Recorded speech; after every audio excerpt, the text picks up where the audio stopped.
전 시간에 이 엑사원이라고 하는 모델은 메시지 프롬프트를 아규먼트로 전달을 하면 어, 그 사용자 유저 프롬프트에 해당하는 답변을 새로운 텍스트로 생성해서 리턴을 준다라고 하는 걸 말씀을 드렸고요. 기본적으로 그 doSample이라고 하는 파라미터의 기본값이 true로 세팅이 되어져 있어서 같은 메시지 프롬프트가 들어오더라도 생성되어지는 텍스트, 즉 생성되는 답변은 실행할 때마다 다른 텍스트가 만들어질 수 있도록 그래서 어,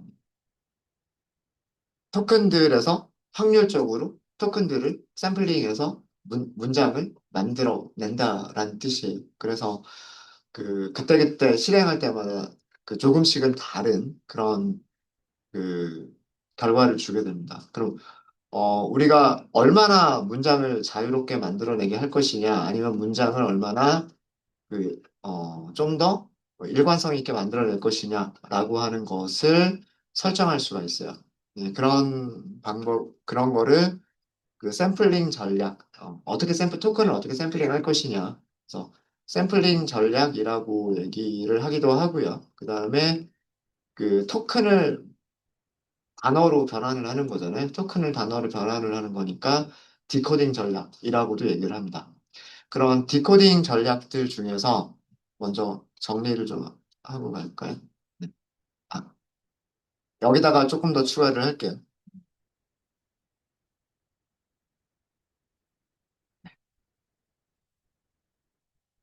샘플링 전략에는 샘플링 전략이라고 얘기하기도 하고, 뭐, 책에 따라서는 디코딩 전략이라고도 얘기를 합니다. 흔히 세 가지 정도를 사용을 해요. 온도라고 하는 게 있어요. 온도. 영어로는 템퍼리처. 온도라고 하는 전략이 있고요. 그 다음에 탑 K 방식이 있고요. 그리고 마지막으로 탑 P 방식이 있어요. 얘네들이 전부 다 파라미터로 만들어져 있습니다. 템퍼리처라고 하는 파라미터가 있고요. 그 다음에 탑 K라고 하는 파라미터가 있고, 탑 P라고 하는 파라미터가 있어요. 그래서 그런 것들에 대해서 설명을 드릴 겁니다. 이 세 가지에 대해서 설명을 드릴 거예요. 두 샘플이 true일 때, 두 샘플이 true일 때 어떻게 샘플링을 하느냐, 실행할 때마다 만들어지는 텍스트가 달라지도록 어떻게 샘플링을 하느냐라고 하는 전략 중에서 세 가지가 보통 많이 사용이 되는데 이 세 가지에 대한 것들을 설명을 드리도록 할게요. 그래서 첫 번째 유제목으로 템퍼리처라고 하는 템퍼리처라고 하는 거는 우리말로 온도죠. 온도. 온도가 높으면 어떻게 될까요? 온도가 낮으면 어떻게 될까요? 우리 생각을 해보면 이게 열역학에서 나온 개념인데 어, 물을 끓이는데 물 안에 어떤 뭐 이물질 아니면은 어떤 나뭇잎 뭐 이런 거 하나가 들어가 있는 물이 있는데 이거 물을 막 끓여요. 온도가 막 올라가죠. 그 물에 있던 그 나뭇잎 어떻게 움직일까요? 엄청 엄청 요동치면서 움직이겠죠. 정말 랜덤하게 움직이겠죠. 그죠? 근데 온도가 낮아져요. 0도에 가까워져요. 물은 점점 얼음에 가까워지겠죠? 나뭇잎 어떻게 있을까요? 가만히 있겠죠. 그죠? 네, 그런 개념이에요. 그러니까 온도가 높아지면 랜덤성이 높아지는 거고요. 온도가 낮아지면 랜덤성이 낮아지는 거예요. 랜덤성이 높아진다는 얘기는 만들어지는 텍스트가 랜덤하게 만들어진다는 뜻이고요. 그리고 랜덤성이 낮아진다는 얘기는 만들어지는 텍스트들이 거의 비슷하게 만들어진다는 뜻이에요. 어렵지 않죠. 네. 그래서 간단하게 일단 먼저 코드를 먼저 작성을 해보고요. 그 안쪽에 있는 내용들을 잠깐 좀 보도록 할게요. 어, 자, 다시 우리가 만든 엑사원이라고 하는 모델에다가 똑같은 메시지 프롬프트, 다이어리에 공유일 정보가 있나요? 라고 하는 그런 정보를 또 주도록 하겠습니다. 주고요. 다른 파라미터들은 다 동일하게 줄게요. max, new, tokens 200개 사용을 했었고, 그 다음에 어, return full 텍스트는 false로 주고요. 그 다음에 두 샘플은 기본값이 true니까 그건 그대로 놔둘게요. 두 샘플은 변경하지 마시고, temperature라고 하는 게 있어요. temperature. 이게 온도란 뜻입니다. 온도란 뜻인데, 온도는요, 실수로 주시면 돼요.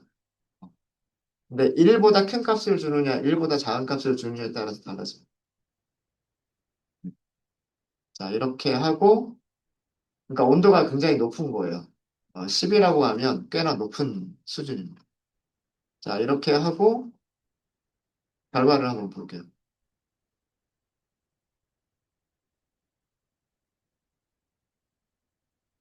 자, 아까보다는 시간 조금 더 걸린 것 같고요.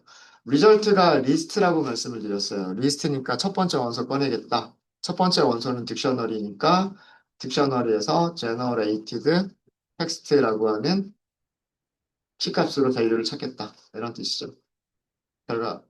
한번 읽어볼까요? 감사하고 깨? 이거. 말씀드렸나가에? 죄송합니다. 말씀만 드림? 해당 프로덕트 페이지 아니시죠? 이상하죠? 그죠? 예. 이렇게 온도가 높으니까 토큰들을 선택하는 게 정말 랜덤성이 너무 높아져가지고 만들어지는 문장 자체가 좀 이해하기도 힘든 그런 문장이 말이 안 되는 문장이기도 하고 뭐 술 취한 사람이 그냥 막 아무렇게나 막 내뱉는 말 같이 뭐 그렇게 보이죠. 예. 이게 랜덤성이 높아진다는 뜻이에요.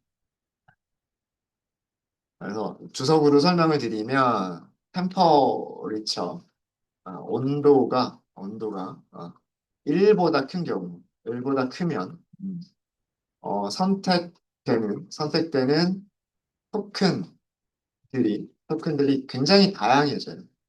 다양해지기 때문에 다양해지기 때문에 그 답변이 굉장히 랜덤해져요. 답변이 무작위해지게 돼요.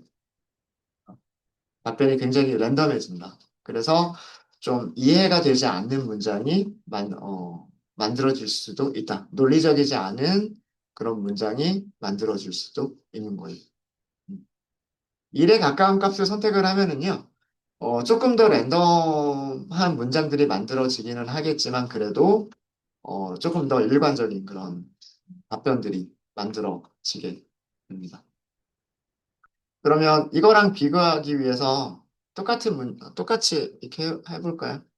이렇게 하고 여기를요, 굉장히 작은 숫자, 1보다 작은 뭐 0.001 정도, 이거 굉장히 작은 거죠. 굉장히 작은 숫자고 출력도 여기서 그냥 바로 해버릴게요. result 인덱스 0번 키값은 generated text. 자, 이렇게 해서 실행해 보시면은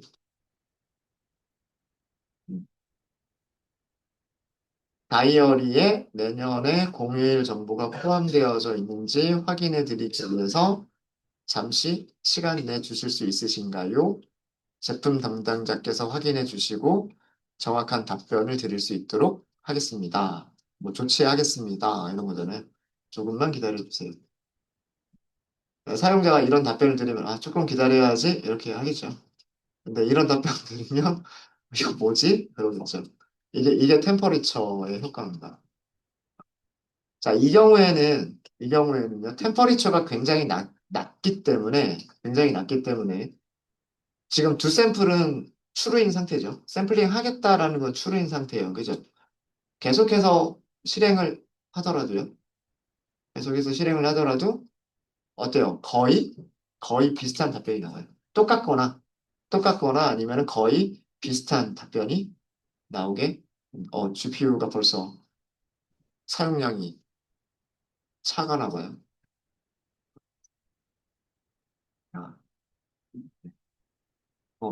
어때요? 거의 비슷하죠. 답변들이 거의 비슷하죠. 그래서 여기서 우리가 알 수 있는 거는 템퍼리처가 템퍼리처 템퍼리처가 1보다 작은 경우 1보다 작으면 작으면 그 더 높은 확률을 가진 토큰들이 선택될 가능성이 더 커져요. 네. 높은 확률을 확률을 가진 토큰들이 선택될 가능성이 더 커집니다. 그래서 답변이 생성되는 답변이 더 일관적이에요. 그러니까 거의 비슷한, 몇 번을 실행하더라도 거의 비슷한 그 답변이 나오게 된다. 문서 보시면 아마 이 값이 0.7이라고 되어져 있어요. 두 샘플은 샘플링 전략을 사용하겠다. true로 되어져 있고, 온도는 0.7로 하겠다. 1에 가까운 값이죠. 그러니까, 일관성도 어느 정도 유지를 하면서, 그래도 약간은 랜덤하게 답변들을 만들어낼 수 있도록 하겠다가 템퍼리처 0.7 정도인 거예요. 0.7 정도인 거고, 우리는 이거를 굉장히 낮춰버린 거죠. 예. 그러니까 온도가 굉장히 낮으면 물이 얼음이 돼버리면 그 물 안에 있는 나뭇잎은 얼음 안에 갇혀 있는 상태니까 움직일 수가 없잖아요. 그죠? 예. 그러면 답변이 일관적일 수밖에 없단 말이에요. 이 안에 있는 그 수학적인 내용을 살짝만 소개를 좀 시켜줄게요. 이 온도라고 하는 개념이 어디서 나왔는지에 대한 거를 조금만 설명을 좀 드리도록 하겠습니다. 두 가지 패키지를 임포트를 더 할게요. 이게 코드셀, 코드셀. 넘파이 하고요. 넘파이. 그 다음에 사이파이라고 하는 두 개의 모듈을 임포트 하도록 하겠습니다. 임포트 하시고요. 여러분들 동전 던지기를 한다. 확률을 공부할 때 제일 처음에 하는 것 중에 하나가 앞면이 나올 확률 0.5, 뒷면이 나올 확률 0.5. 그럼 동전을 100번 연속해서 던지면 앞면은 몇 개 나오고 뒷면은 몇 개 나오겠느냐. 확률 그대로라면 50대 50으로 나오겠죠. 근데 실제로 실험을 해보면 어떻게 돼요? 뭐 51번 49번 이렇게 나오기도 하고 뭐 경우에 따라서는 60번, 40번 이렇게 나오기도 할 거예요. 그죠? 그러니까 확률이 우리가 0.5라고 하더라도 실제 실험에서는 정확하게 5대 5가 아니라 뭐 49대 52, 뭐 52대 48 이런 식으로 약간은 다르게 나오겠죠. 그거를 그 numpy 함수를 이용하시면 그거를 우리가 비슷하게 테스트를 할 수가 있어요. 네. 자, 그래서 동전 던지기의 확률 볼게요. props라고 할게요. 앞면이 나올 확률도 0.5죠. 뒷면이 나올 확률도 0.5죠. 경우는 두 가지밖에 없어요. 그죠? 네. 앞에 있는 확률을 동전의 앞면이 나올 확률이라고 하겠습니다. 그 다음에 뒤쪽에 있는 거를 동전 뒷면이 나올 확률이라고 얘기를 할게요. 넘파이의 랜덤 모듈 중에서 넘파이 랜덤 모듈에 멀티노미얼이라고 하는 함수가 있어요. 여기에 n은 실행 실행 횟수예요. 실행 횟수. 동전을 몇 번 던지느냐. 동전을 몇 번 던지느냐가 실행 횟수고요. 그다음에 p-vals는 probability values란 뜻이에요. 그러니까 확률 값들이란 뜻이에요. 확률 값들. 확률 값들은 우리가 위에서 만든 게 props라고 만들었죠. 자, 이거를 실행해 보시면, 실행하시면, 어, 앞면이 나올 확률도 0.5고, 뒷면이 나올 확률도 0.5인데, 100번 실험을 했을 때, 앞면이 55번 나왔고, 뒷면이 45번 나왔다는 뜻이에요. 이 숫자는 여러분들하고 저하고 다를 수 있어요. 랜덤 시드가 다르기 때문에. 실행할 때마다 어떻게 될까요? 실험을 할 때마다 달라지겠죠. 이거는 앞면이 54번, 그 다음에 뒷면이 46번 나왔다는 얘기예요. 그리고 지금 경우에는 앞면이 47번, 뒷면이 53번 나왔다는 얘기예요. 이해되시죠? 어, 멀티노미얼이라고 하는 함수 이해되시죠? n이라고 하는 파라미터는 이런 확률로 하는 실험 횟수, 그러면은 어떤 확률 분포를 갖느냐? 뒤쪽이 확률 분포. 그래서 이런 확률 분포로 이렇게 실험을 했을 때, 이렇게 실험할 때마다 달라지긴 하겠지만, 이렇게 나올 거다라고 하는 거고, 얘가 커지면 커질수록 어떻게 될까요? 점점 그 숫자는 5대 5에 가까워지겠죠. 1000번을 실행하면 500번, 500번에 가까워질 거예요. 10,000번을 실행하면 5000번, 5000번에 가까워질 거고, 이 숫자가 커지면 커질수록 결국은 확률에 근접하게 될 거예요. 그게 확률론이죠. 그게 확률론입니다. 주사위 던지기를 생각을 해볼까요? 요거 코드 써야 됩니다. 코드 써야 됩니다.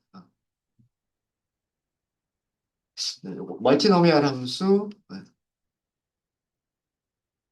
그 프롭스의 확률 분포로 n번, n번 실험했을 때 결과 출력. 그게 멀티노미얼이 의미하는 거예요. 그러니까 0.5, 0.5라고 하는 확률로 100번 실험했을 때의 결과가 이렇게 나온다. 라는 그런 뜻입니다. 피벨, 피벨스, 파라미터 이름으로 쓸게요. 여기 파라미터 이름으로 썼으니까. 네. 자, 그럼 이번에는 주사위 던지기를 해볼게요. 주사위 던지기. 주사위 던지기를 실험해 보도록 하겠습니다. 자, 주사위는 눈이 몇 개 있어요? 1부터 6까지 6개가 있죠. 정육면체를 던지는 거니까. 그리고 각각의 확률은 우리는 6분의 1이라고 가정을 하죠. 그죠? 네.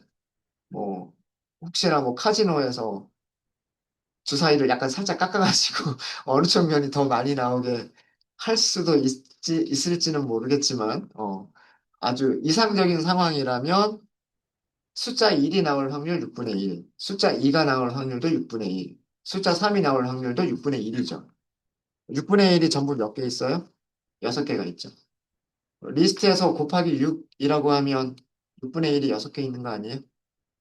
그죠? 리스트에서의 곱셈은 원소를 몇 번 반복한다? 이 횟수만큼 반복한다가 리스트의 곱셈 연산이에요. 기억나시죠? 자, 이런 확률 분포로 실험을 하는 거죠. 그 실험하는 게 랜덤점 멀티노미널이에요. 여기서도 100번 던져볼까요? 주사위를 100번 던지는데 확률 분포는 프롭스. 어, 주사위의 모든 눈이 100번 던졌으니까 나누기 6하면 얼마예요?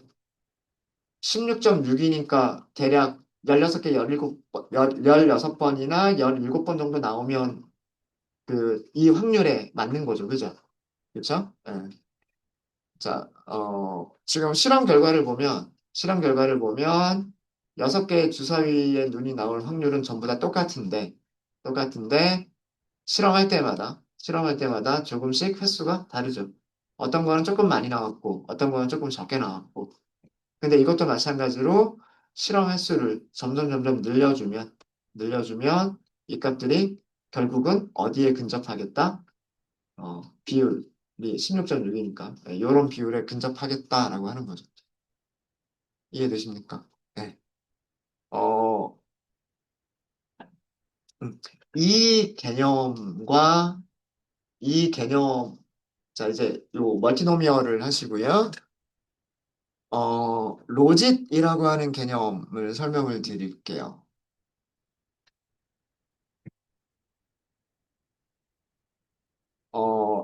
로짓이란 수학적으로는 소프트맥스 함수의 아규먼트를 의미를 합니다. 함수의 아규먼트를 의미를 하는데 이게 LLM에서는 그 어휘 사전에 포함된 단어에 어, 포함된 각 토큰, 토큰에 대한 점수라고 생각하시면 돼요. 점수, 점수. 그러니까 그 점수가 높으면 확률이 높은, 그러니까 얘는 확률은 아니, 점수는 확률이 아니에요. 확률이면 0과 1 사이의 값이어야 되죠. 그렇죠? 여기서처럼 그 0.5, 0.5, 0과 1 사이의 값이어야 되고 다 더하면 1이 돼야 되죠. 6분의 1이 6개 있고 6분의 1은 0과 1 사이의 값이고 6개를 다 더하면 1이 되죠. 이게 확률 분포란 말이에요. 그죠? 아, 로지 타기 전에 하나만 더 해볼까요? 만약에 우리가 동전을 던지는데 찌그러진 동전 던지기를 해볼까요? 동전 던지기. 확률이 0.5, 0.5가 아닌 거죠. 예를 들어서 앞면이 0.7이 나오고 뒷면이 0.3이 나오는 동전. 이럴 수 있잖아요. 그럼 10번 던지면 이론적으로는 7번, 3번 나와야 돼요. 100번을 던지면 70번, 30번 이렇게 나와야 돼요. 이론적으로는 그렇죠. 그죠? 어쨌든 어느 쪽 동전이 더 많이 나올까요? 이렇게 되면 앞면 동전이 더 많이 나오겠죠. 그렇죠? 자, 이걸 실험해 보면 랜덤, 멀티, 노미널, 실험 횟수는 100번, 그리고 확률 값들은 프록스 이렇게 해서 해보시면 거의 비슷하게 71, 29 나왔죠. 다시 한번 실험하면 7대 3이라고 했는데도 거의, 근데 여기서는 거의 6대 4의 비율로 나왔죠. 그죠? 61, 39니까. 또 한 번 실험하면 68, 32가 나왔죠. 실험할 때마다 결과가 달라지긴 하지만 어느 쪽이 많이 나오고 있어요? 앞쪽 동전의 앞면이 더 많이 나오고 있어요. 그렇죠?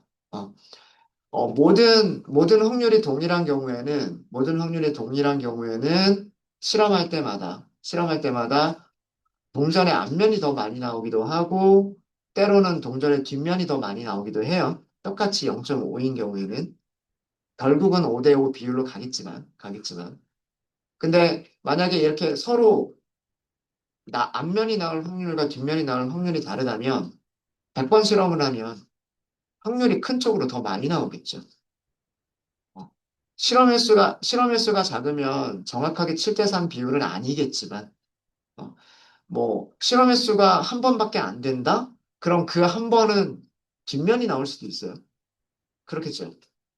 실험 횟수가 두 번이다? 두 번 다 뒷면일 수도 있어요. 그죠? 어. 근데 실험 횟수가 10번이 되고 100번이 되고 그러면 점점 7대 3의 비율에 가까워지겠죠. 그죠? 예. 그래서 이 반복하는 횟수가 많아지면 많아질수록 결국은 그 확률이 큰 동전의 그 면이 선택되어질 가능성이 커진단 말이에요. 그죠? 그러니까 그 신경망 모델에서 토큰에 대한 점수를 우리가 계산한다. 계산을 하면 점수가 높은 녀석들은 확률이 크게 만들어주면 되는 거고, 그 다음에 점수가 작은 녀석들은 확률을 작게 만들어주면 되는 거죠. 무슨 얘기인지 아시겠죠? 어. 그래서 실제로 신경망에서 하는 일은 토큰에 대해서 점수들을 매겨주는 거예요. 새로운 텍스트를 만들어낼 때 어떤 토큰을 사용하는 게 점수가 높고 어떤 토큰은 점수가 낮다. 이거를 계산해서 점수가 높은 녀석들을 더 많이 샘플링해서 문장을 만들어내는 거예요. 로짓이라고 하는 거는 원래 개념은 소프트 맥스 함수의 아규먼트인데 LLM에서는 각 토큰에 대한 점수라고 생각하시면 됩니다. 점수. 자, 이게 무슨 얘기냐면 로짓이라고 하는 리스트를 만들게요. 자, 우리가 사용할 수 있는 토큰이 5개밖에 없다라고 할게요. 실제로 뭐 어휘사전에는 뭐 3만 개의 토큰이 있을 수도 있고, 아니면 조금 작게 1,000개의 토큰만 있을 수 있고, 그럴 수 있어요. 그럴 수 있지만, 우리가 가지고 있는 게 토큰이 5개밖에 없다. 그리고 그 5개를 신경망에서 점수를 계산해 봤더니, 그 점수가 1점, 2점, 3점, 4점, 100점이 나와버렸다. 이거 굉장히 극단적인 경우입니다. 굉장히 극단적인 경우예요. 토큰 5개의 점수가 큰 5개의 점수를 의미하는 거예요. 점수. 점수. 첫 번째 문장을 생성하기 위해서 어떤 토큰이 좋을까 하고 점수를 계산해 봤는데, 첫 번째 토큰은 100점, 두 번째 토큰은 2점, 세 번째 토큰은 3점, 네 번째는 4점, 근데 마지막 토큰은 100점이에요. 자, 근데 얘네들은 확률이 아니죠. 그죠? 점수기 때문에 0과 1 사이의 숫자들도 아니고, 그 다음에 전부 다 더했을 때 1이 되지도 않아요. 그럼 확률 분포가 될 수가 없단 말이에요. 어, 점수들을 확률로 변환을 해주는, 이런 점수들을 확률로 변환을 해주는 함수가, 그게 사이파이, 아, 그 사이파이에 있는 소프트맥스. 모든, 모든 값들은 0과 1 사이의 값들이고, 모든 확률을 다 더했을 때는 1이 된다. 이게 멀티클래스 분류할 때 확률의 개념이잖아요. 그게 소프트맥스 함수란 말이에요. 그 소프트맥스 함수를 이렇게 사용하시면 돼요. 사이파이에, 예, 사이파이에 스페셜이라고 하는 모듈이 있어요. 스페셜 모듈 안에 소프트맥스라고 하는 함수가 있어요. 여기에 로짓을 줘볼게요. 사실 근데 이거 별로 어려운 거 아니에요. 아, 자, 그리고 출력 먼저 해볼까요? 출력을 해보시면 확률이요. 이렇게 계산이 됐어요. 1.0 곱하기 10의 마이너스 43승, 2.7 곱하기 10의 마이너스 43승, 7.4 곱하기 10의 마이너스 43승, 2.3 곱하기 10의 마이너스 42승, 마지막에는 1. 그러니까 이것도 반올림된 값이에요. 앞에 4개는 굉장히 작죠. 굉장히 0에 가까운 값이고, 0에 가까운 값이고, 뒤쪽에 있는 거는 거의 1에 가까운 값이죠. 1이라고 나왔죠. 이게 확률 분포라는 얘기예요, 확률 분포. 이거 사실 어려운 거 아닙니다. 이거 다 더하면 얼마죠? 100, 110 아닌가요? 110? 확률 어떻게 계산해요? 1 나누기 110 계산하면 0.009. 이렇게 생각할 수 있겠죠? 0.009. 110 나누기 2 하면 0.018, 0.02 뭐 이렇게 되겠죠? 그죠? 뭐 그 다음에 뭐 110 나누기 뭐 4, 뭐 이렇게 하면 얘는 0.03. 110 나누기 100 그러면 100 그러면 얘는 0.90. 단순하게만 생각하면 그 점, 이런 식으로도 확률을 변환할 수가 있어요. 그죠? 이런 식으로도 확률을 변환할 수 있는데 얘네들을 얘네들을 어, 단순한 횟수는 아닌 거예요. 단순한 횟수는 아니어서 어쨌든 로그 값이에요. 정확하게는. 뭐 어쨌든 그런 거를 이용해서 확률 분포를 만든 겁니다. 5개의 토큰에 대한 확률 분포를 만들었고, 그래서 얘가 토큰이 선택될 확률 분포인 거예요. 토큰이 선택될 확률 분포니까 아까 우리가 동전 던지기나 주사위 던지기를 했었던 것처럼 랜덤 모듈의 멀티노미얼을 사용해서 100번 실행을 하죠. p-values는 위쪽에 있는 확률들을 가지고서. 자, 이 얘기의 의미가 뭘까요? 점수가 가장 높은 100번을 던졌는데 점수가 가장 높은 토큰만 100번 다 나왔어요. 그런 얘기예요. 나머지 점수가 낮은 나머지 4개는 100번을 던지는 동안, 100번을 실험하는 동안 한 번도 안 나왔고요. 한 번도 안 나왔고, 점수가 가장 큰 녀석만 100번 실험했을 때 100번이 다 나왔던 얘기예요. 이해되십니까? 네. 요거 이해하셔야 돼요. 요거는 그, 얘의 의미는 각 토큰이, 각각의 토큰이 선택될 확률이라고 생각하시면 되고요. 그 다음에 얘는 100번 실험했을 때, 100번 실험했을 때, 실험했을 때, 각각의 토큰들이 선택된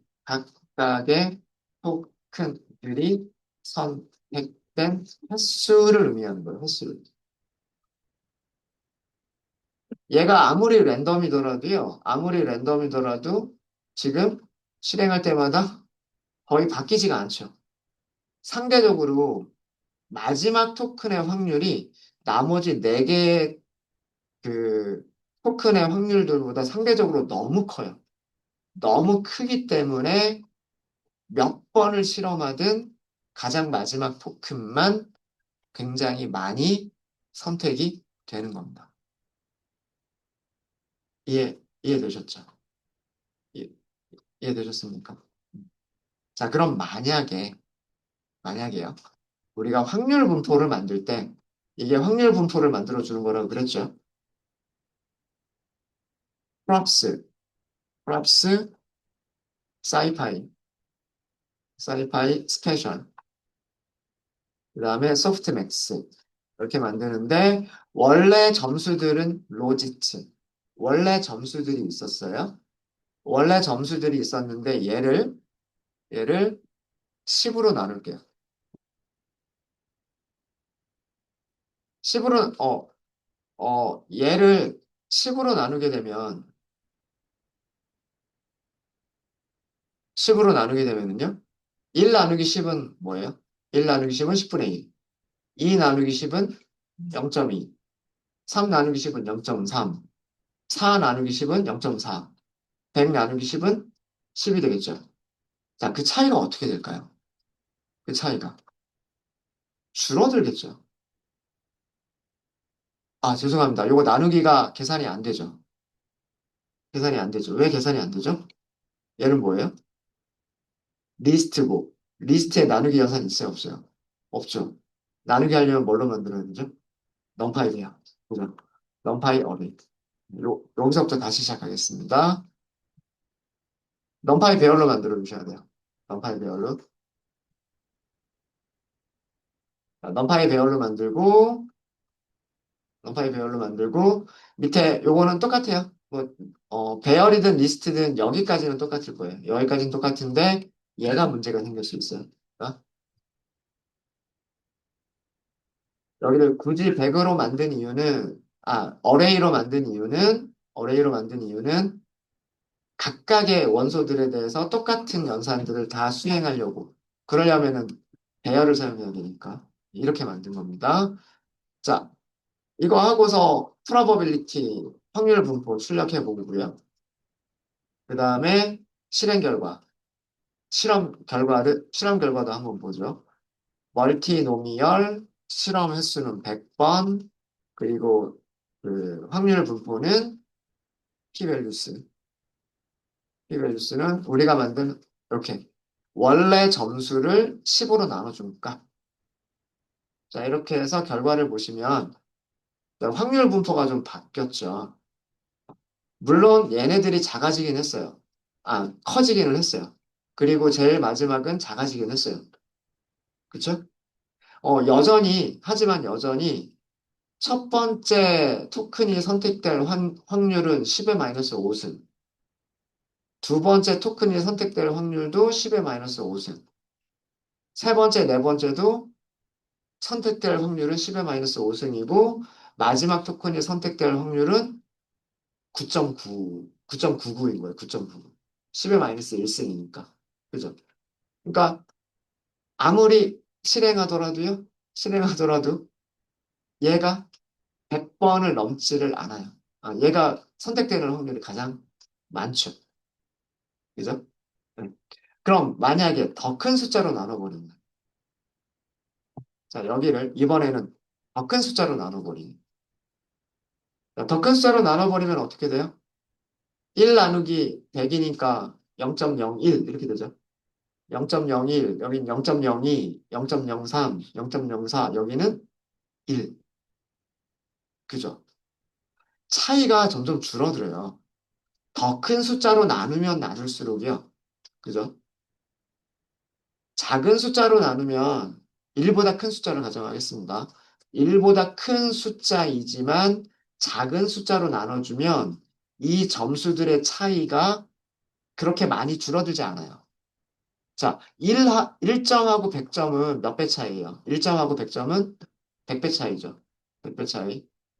100으로 나눠볼게요. 0, 이것도 마찬가지 100배 차이긴 하군요. 마찬가지 100배 차이긴 해요.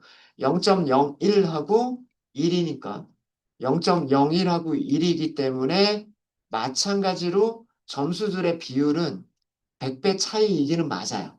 100배 차이이기는 맞는데 소프트맥스로 계산한 확률은 달라져요. 소프트맥스로 계산한 확률은 0.14, 0.14, 0.15, 0.15, 0.39가 돼버려요. 그러니까 점수들의 크기를 줄이면서 비율은 그대로 유지하는 거예요. 첫 번째 토큰의 점수와 두 번째 토큰의 점수의 차이는 100배 차이다. 어, 두 번째 점수와 세 번째 점수의 차이는 50배 차이다. 이런 비율은 유지하되 숫자 자체의 값을 줄여버리면 소프트맥스 함수가 만들어주는 확률은 다중분류에서 확률 계산할 때 만들어주는 함수가 그 활성화 함수가 소프트맥스잖아요. 소프트맥스. 그죠? 소프트맥스 함수가 만들어주는 확률은 이렇게 바뀐단 말이에요. 점수가 낮은 녀석들의 확률이 점점 커지고요. 점수가 큰 녀석의 확률이 낮아져요. 그래서 100번 실험을 하게 되면, 물론 확률이 큰 토큰이 많이 나오기는 하지만, 확률이 작은 토큰들도 선택될 가능성들이 생기기 시작하는 거예요. 이게 여기에서의 그 템퍼리처 개념이에요. 나눠주는 숫자가 크면 클수록, 그죠? 나눠주는 숫자가 크면 클수록 소프트맥스 함수가 리턴해주는 확률들이 점점 비슷해져 가요. 비슷해져 가면 걔네들이 선택할 수 있는 확률들이 비슷해져 가요. 그럼 단어들이 점점 더 랜덤하게 뽑힌다는 얘기예요. 더 랜덤하게 뽑히게 되고, 더 랜덤하게 뽑히게 되면 문장들이 이상하게 만들어지게 된다는 얘기예요.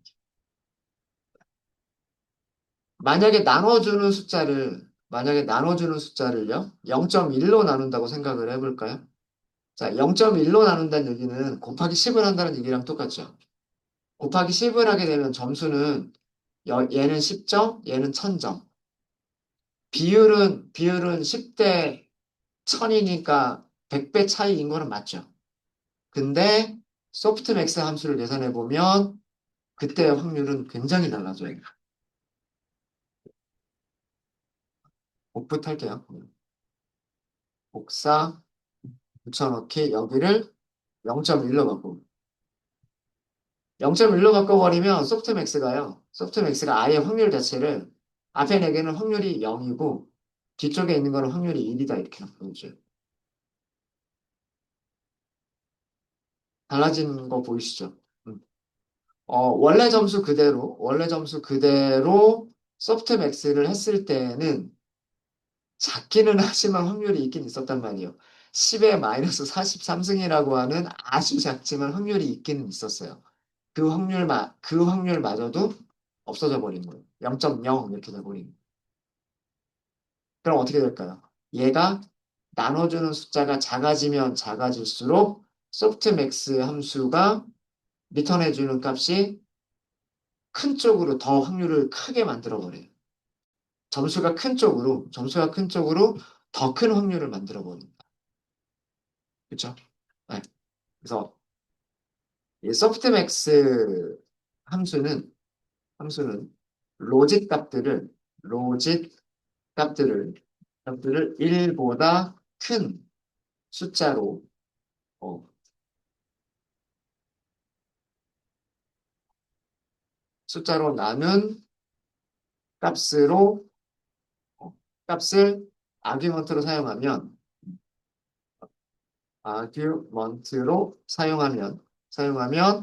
소프트맥스 함수는 그 점수가 낮은 로직 값이 낮은 거에 대해서도 약간 그 큰 확률을 보내주게 돼요.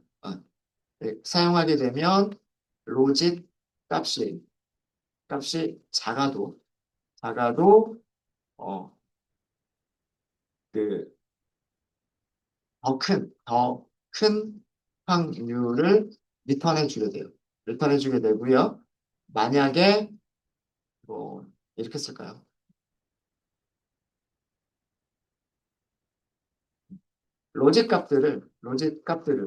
값들을 1보다 작은 숫자로 나눈 값을 아규먼트로 사용하면 사용하면 어떤 확률이 더 커지게 되냐면 로짓 값이 큰 로짓 값이 큰 그 토큰이 토큰의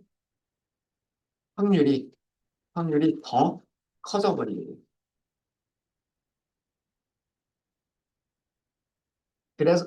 그래서 이 나눠주는 로직 값들을 나눠주는 숫자를 온도라고 하는 개념으로 사용을 한 거예요. 1보다 작은 값으로 나눠주면 점수가 큰 값의 확률이 더 높아져 버리는 거고요. 그러니까 다시 얘기해서 얘는 점수가 높은 토큰들의 확률이 더 점점 더 커져 버리는 거예요. 커져 버리는 거고 이 경우는 점수가 낮은 토큰들도 확률이 커지게 되는 그런 효과를 주는 거예요.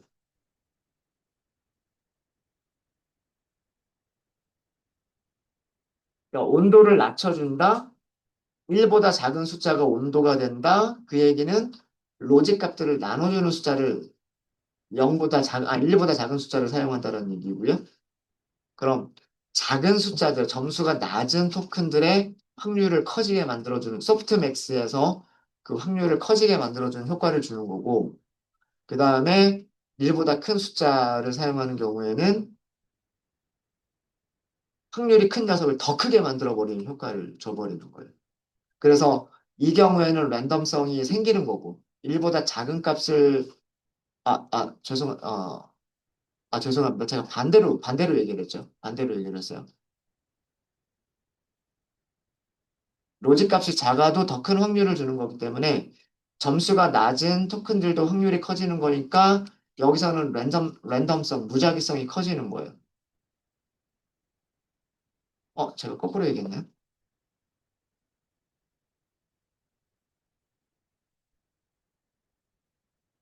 그쵸. 1보다 큰 숫자로 나눌 때. 1보다 큰 숫자로 나눌 때가 랜덤성이 커지는 거고, 1보다 작은 숫자로, 지금처럼 1보다 작은 숫자로 나눌 때에는 랜덤성이 낮아지는 거예요. 이게 그 템퍼리처의 개념입니다. 템퍼리처의 개념. 네, 뭐, 굳이 여기 있는 코드까지 다 아실 필요는 없을 것 같고요. 그냥 그 템퍼리처가 어떤 개념이다. 어, 그냥 우리가 상식적으로 온도가 높아지면 움직임이 활발해진다는 얘기는 랜덤성이 커진다. 이렇게 생각하시면 될 것 같고. 그 다음에 온도가 낮으면 추우니까 가만히 있겠죠. 그럼 랜덤성이 작아지는 거고, 그러면 좀 더 일관적인 답변이 나온다. 뭐, 요렇게만 이해하셔도 좋습니다. 이렇게만 이해하셔도 괜찮고, 그 안에 있는 수학적인 내용을 설명드리기 위해서 만들어 본 코드예요, 이 코드는. 네. 그래서 템퍼리처라고 하는 토큰 선택 방법, 샘플링 방법에 대해서 설명을 드렸고요. 네, 혹시 질문 있으실까요? 질문 없으십니까? 네, 질문 없으시면 다음 시간에는 탑 K와 탑 P라고 하는 샘플링 방식을 설명을 드릴게요. 걔는 얘네들보다는 좀 쉬워요. 네.